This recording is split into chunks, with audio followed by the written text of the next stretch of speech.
Let's take a quick tour of the Field Temp Logger, the brains of the Field Temp system. We're going to look at the ports, indicators, and controls that you need to know when you're in the field.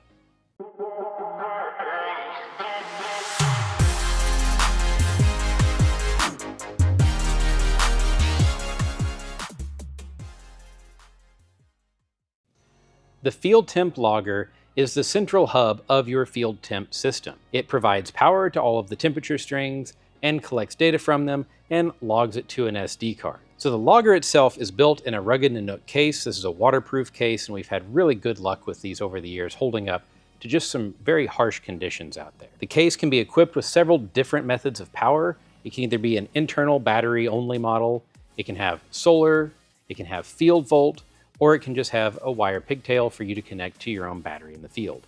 And that's configured on your request at the time of order. The rest of the logger features, though, are pretty standard. So let's start out by looking at the side of the logger and seeing what the connectors are. There are only 2 connectors on the Field Temp Logger, and they're different, so you can't mix them up and plug the wrong thing into the wrong spot.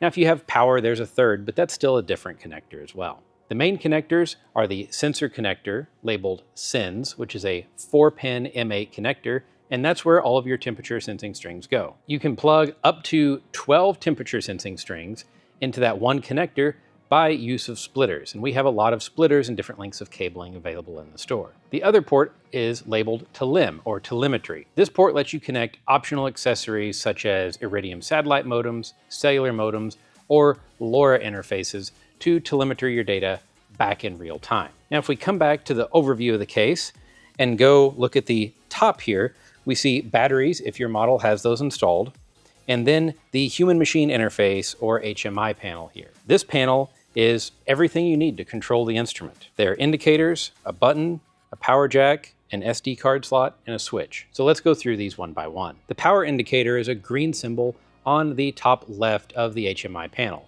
It blinks for a brief period once every 10 seconds to let you know that the unit is receiving power and active. Next to it, we have 2 arrows in a circle, and that's a yellow indicator that means we're reading data from sensors and writing that to the SD card. It's the activity indicator. Next to that is a Wi-Fi symbol that lights up white, and that is on when Wi-Fi or networking is active on the case. This is most commonly if you're using configuration mode to set settings on the case, but it could also be in Wi-Fi telemetry mode. And finally, on the far right, we have a triangle with an exclamation point that lights up red, and that is the error condition indicator. The error condition indicator flashes with the power LED once every 10 seconds if there has been an error condition on the unit. Below the indicators is the configure button.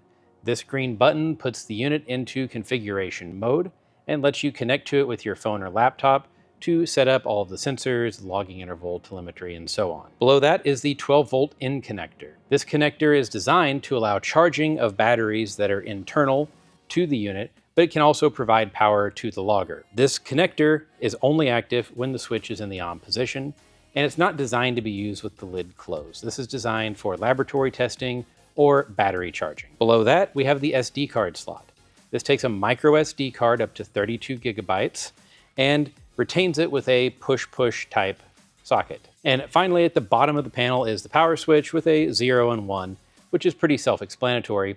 You flip the switch to 1, and the unit will power up, cycling through the indicators, and now it's ready to go. That's a quick look at the Field Temp data logger. Be sure to check out the rest of the videos in this series to see how we can configure, connect, and actually log some data with this system. Be sure to look at the website and documentation to learn about all the accessories and things that you can do with your system. If you have any questions, don't hesitate to reach out to our support team.